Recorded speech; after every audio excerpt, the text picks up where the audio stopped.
नमस्कार दोस्तों। क से कहानी चैनल में आप सभी का स्वागत है। तो कल जहां अंत किया था कहानी का, उससे आगे बढ़ते हैं।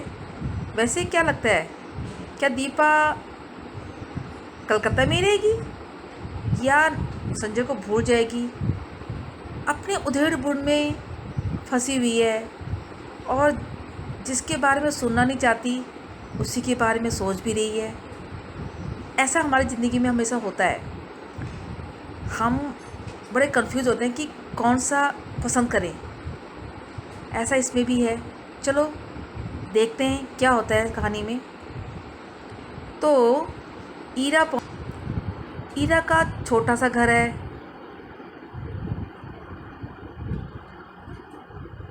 सुंदर ढंग से सजाया हुआ। उसके पति के दौरे की बात सुनकर पहले तो मुझे अफसोस हुआ। वे होते तो कुछ मदद ही करते, पर फिर एकाएक लगा कि उनकी अनुपस्थिति में मैं शायद अधिक स्वतंत्रता का अनुभव कर सकूं। उनका बच्चा भी बहुत प्यारा है। शाम को ईरा मुझे कॉफ़ी हाउस ले जाती है। अचानक मुझे वहाँ निशित दिखाई देता है। मैं शक पकाकर नज़र घुमा लेती हूँ, पर वह हमारी मेज़ पर ही आ पहुँचता है। विवश होकर मुझे उधर देखना पड़ता है, नमस्कार भी करना पड़ता है, ईरा का परिचय पत्र भी करवाना पड़ता है। ईरा पास की कुर्सी पर बैठने का निमंत्रण दे देती है। मुझे लगता है मेरी सांस रुक जाएगी। कब आई? आज सवेरे ही। अभी ठहरोगी? ठहरी कहाँ हो? जवाब ईरा देती है। मैं देख रही हूँ, निशित बहुत बदल गया है। उसने कवियों की तरह बाल बढ़ा लिए हैं। ये क्या शौक चढ़ाया? उसका रंग सहाया पड़ गया है। वह दुबला भी हो गया है।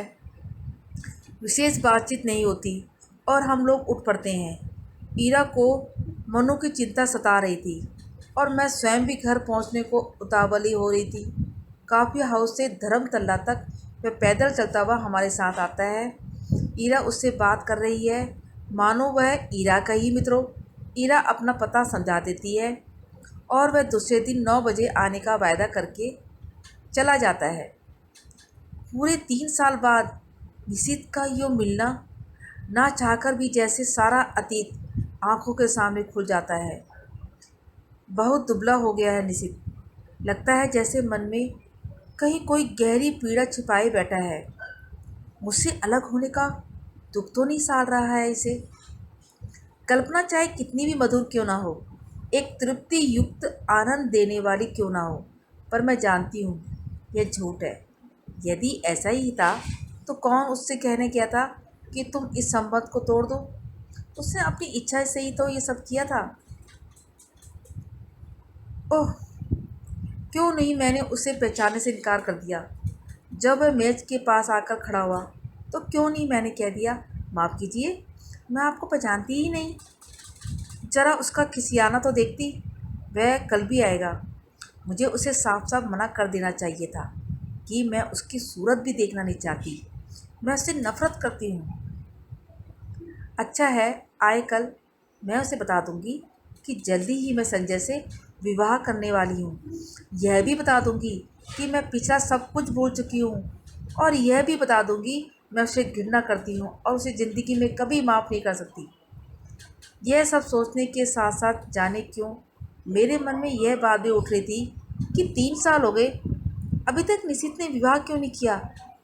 करे ना करे मुझे क्या? क्या वह आज भी मुझसे कुछ उम्मीद रखता है? हम्म, मूर्ख कहीं का। संजय, मैंने तुमसे कितना कहा था कि तुम मेरे साथ चलो, पर तुम नहीं आए। इस समय जबकि मुझे तुम्हारी इतनी याद आ रही है। बताओ मैं क्या करूं? नौकरी पाना इतना मुश्किल है, इसका मुझे गुमान तक नहीं था। ईरा कहती है कि 150 की नौकरी के लिए खुद मिनिस्टर तक सिफारिश करने पहुंच जाते हैं, फिर यह तो 300 का जॉब है। निशित सवेरे से शाम तक इसी चक्कर में भटका है, यहाँ तक कि उसने अपने ऑफिस से भी छुट्टी ले ली है। वह क्यों मेरे काम में इतनी दिलचस्पी ले रहा है? उसका परिचय बड़े बड़े लोगों से है और वह कहता है कि जैसे भी होगा वह काम मुझे दिलाकर ही मानेगा, पर आखिर क्यों? कल मैंने सोचा था कि मैं अपने व्यवहार की रुखाई से स्पष्ट कर दूंगी कि अब वह मेरे पास ना आए। 8:45 के करीब जब मैं अपने टूटे हुए बाल फेंकने खिड़की पर गई तो देखा घर से थोड़ी दूर पर निशित टहल रहा है। वही लंबे बाल, कुर्ता पजामा। तो वो समय से पहले ही आ गया। संजय होता तो 11 के पहले नहीं पहुंचता। समय पर पहुंचना तो वह जानता ही नहीं है।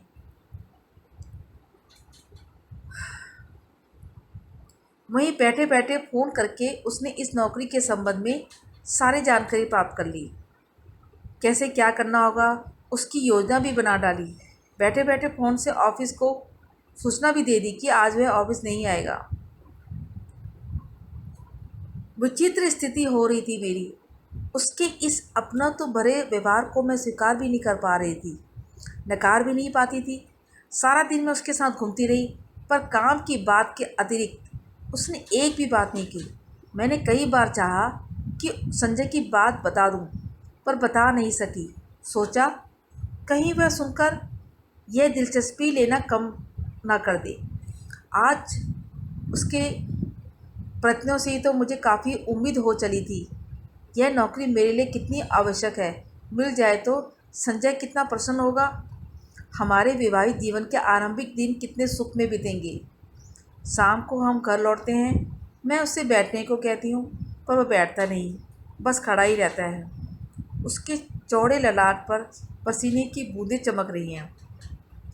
एकाएक मुझे लगता है इस समय संजय होता तो मैं अपने आंचल से उसका पसीना पोंछ देती। और क्या बिना बाहों में भरे, बिना प्यार किए यूं ही चला जाता। अच्छा तो मैं चलता हूँ। यंत्र चलित से मेरे हाथ जुड़ जाते हैं। वह लौट पड़ता है और मैं ठगी सी देखती रहती हूँ। सोते समय मेरी आदत है कि संजय के लाए हुए फूलों को निहारती रहती हूँ। यहाँ वे फूल नहीं है तो बड़ा सूना सूना सा लग रहा है। पता नहीं संजय, तुम इस समय क्या कर रहे हो। 3 दिन हो गए, किसी ने बाहों में भरकर प्यार तक नहीं किया। आज सवेरे मेरा इंटरव्यू हो गया है।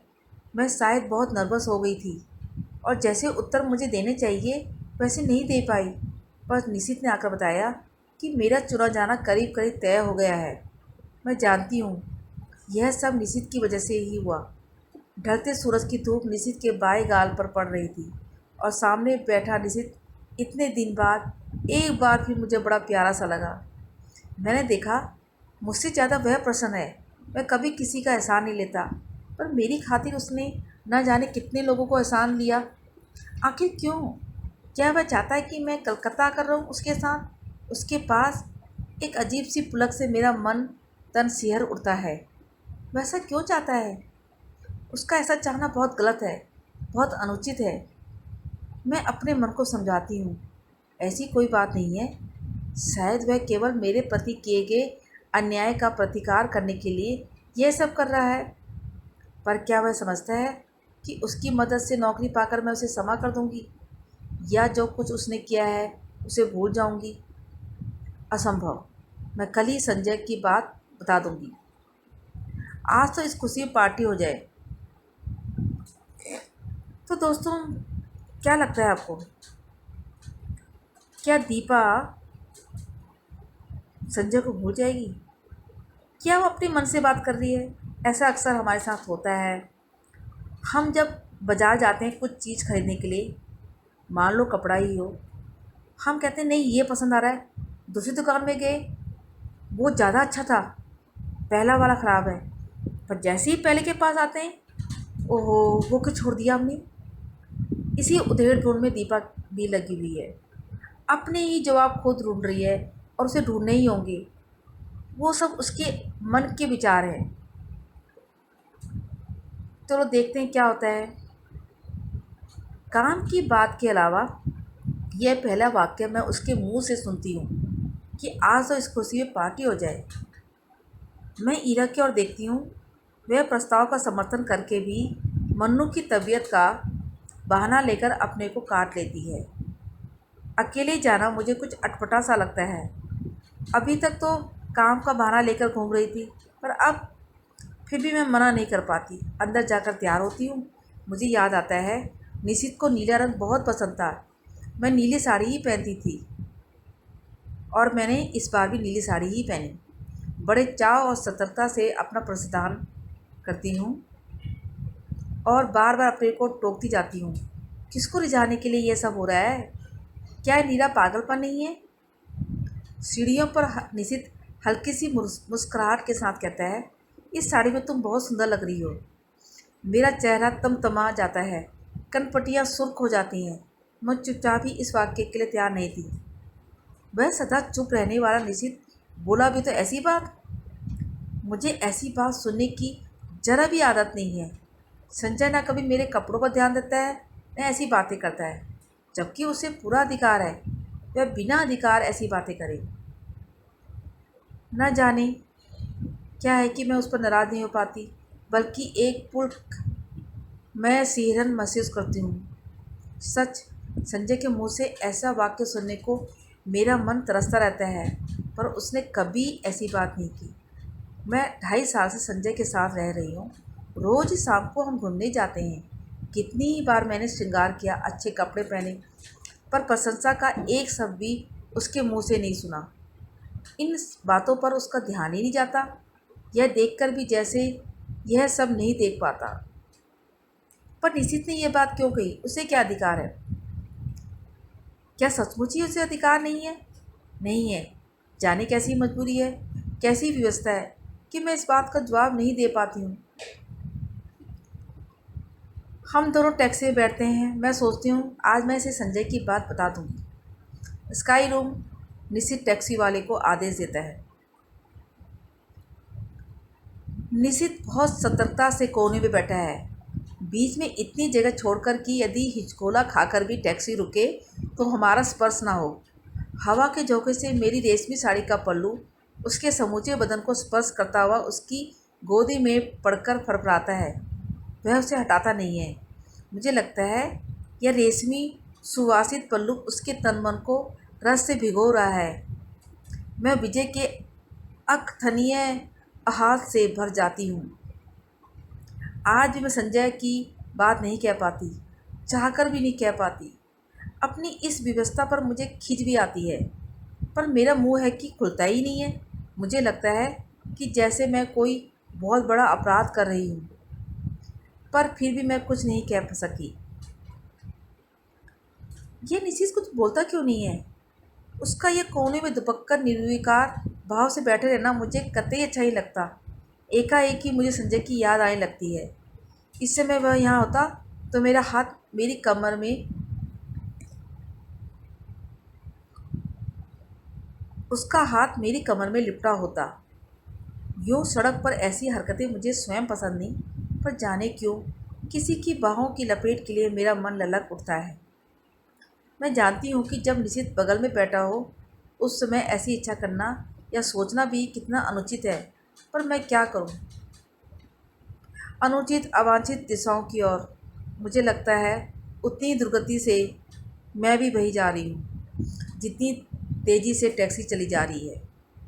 टैक्सी झटका खाकर रुकती है और मेरी चेतना लौटती है।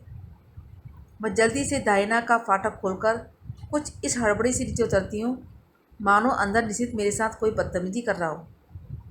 अजी, इधर से उतरना चाहिए कभी, टैक्सी वाला कहता है। मुझे अपनी गलती का भान होता है। उधर निशित खड़ा है, इधर मैं, बीच में टैक्सी। पैसे लेकर टैक्सी चली जाती है तो हम दोनों एक दूसरे के सामने होते हैं। एकाएक मुझे ख्याल आता है कि टैक्सी के पैसे तो मुझे ही देने चाहिए थे, पर अब क्या हो सकता था। चुपचाप हम दोनों अंदर जाते हैं। चहल पहल, रौनक, रोशनी सब कुछ है, पर मेरे लिए जैसे सबका अस्तित्व ही हो जाता है। मैं अपने को सबकी नज़रों से बचाकर चलती हूँ, मानो मैंने कोई अपराध कर डाला हो और कोई मुझे पकड़ ना ले।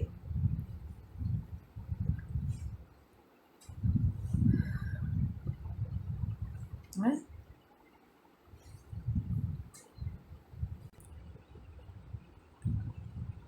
आमने सामने हम दोनों बैठ जाते हैं। मैं होस्ट हूँ, फिर भी उसका पार्ट वही अदा कर रहा है, वही ऑर्डर देता है। बाहर की हलचल और उससे अधिक मन की हलचल में मैं अपने को खोया खोया सा महसूस करती हूँ। हम दोनों के सामने बैरा कोल्ड कॉफ़ी के गिलास और खाने का कुछ सामान रख जाता है। मुझे बार बार लगता है कि निशित कुछ कहना चाह रहा है। मैं उसके होठों की धड़कन तक महसूस करती हूँ। वह जल्दी से कॉफ़ी का स्ट्रॉ मुंह से लगा लेता है। मूर्ख कहीं का। वह सोचता है मैं बेवकूफ़ हूँ। मैं अच्छी तरह से जानती हूँ कि वह इस समय क्या सोच रहा है। 3 दिन तक साथ रहकर भी हमने उस प्रसंग को नहीं छेड़ा। शायद नौकरी की बात ही हमारे दिमागों पर छाई हुई थी, पर आज अवश्य ही वह बात आएगी। ना आए, यह कितना अस्वाभाविक है। पर नहीं, स्वाभाविक शायद यही है। 3 साल पहले जो अध्याय सदा के लिए बंद हो गया था, उसे उलटकर देखने का शायद साहस हम दोनों में से किसी में नहीं है। जो संबंध टूट गए। अब उन पर कौन बात करे। मैं तो कभी नहीं करूँगी, पर उसे तो करना चाहिए। तोड़ा उसने था, बात भी वही आराम करे। मैं क्यों करूँ? और मुझे क्या पड़ी है। मैं तो जल्दी ही संजय से ब्याह करने वाली हूँ। क्यों नहीं मैं इसे अभी संजय की बात बता देती। पर जाने कैसी व्यवस्था है, जाने कैसा मोह है कि मैं मुंह नहीं खोल पाती। एकाएक मुझे लगता है कि जैसे उसने कुछ कहा। आपने कुछ कहा? नहीं तो। मैं खिसिया जाती हूँ। फिर वही मौन। खाने में ज़रा भी मन नहीं लग रहा, पर यंत्र चलित सी मैं खा रही हूँ। शायद वह भी ऐसे ही खा रहा है। फिर मुझे लगता है कि उसके होंठ फड़क रहे हैं और स्ट्रॉ पकड़े हुए उंगली कांप रही है। मैं जानती हूँ वह पूछना चाहता है, दीपा तुमने मुझे माफ़ तो कर दिया ना? वह पूछ ही क्यों नहीं लेता? मान लो यदि पूछ ही ले, तो क्या मैं कह सकूँगी कि मैं तुम्हें ज़िंदगी भर माफ़ नहीं कर सकती? मैं तुमसे नफ़रत करती हूँ। मैं तुम्हारे साथ घूम फिर ली या कॉफ़ी पी ली तो यह मत समझो कि मैं तुम्हारे विश्वासघात की बात को भूल गई।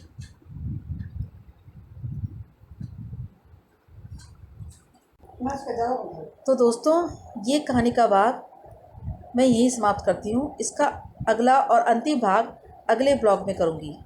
तो तब तक मेरे साथ बने रहिए और इस कहानी का मज़ा लीजिए। और आगे आने वाली कहानी को सुनने के लिए मेरे चैनल को देखना भूलें ना। तो धन्यवाद।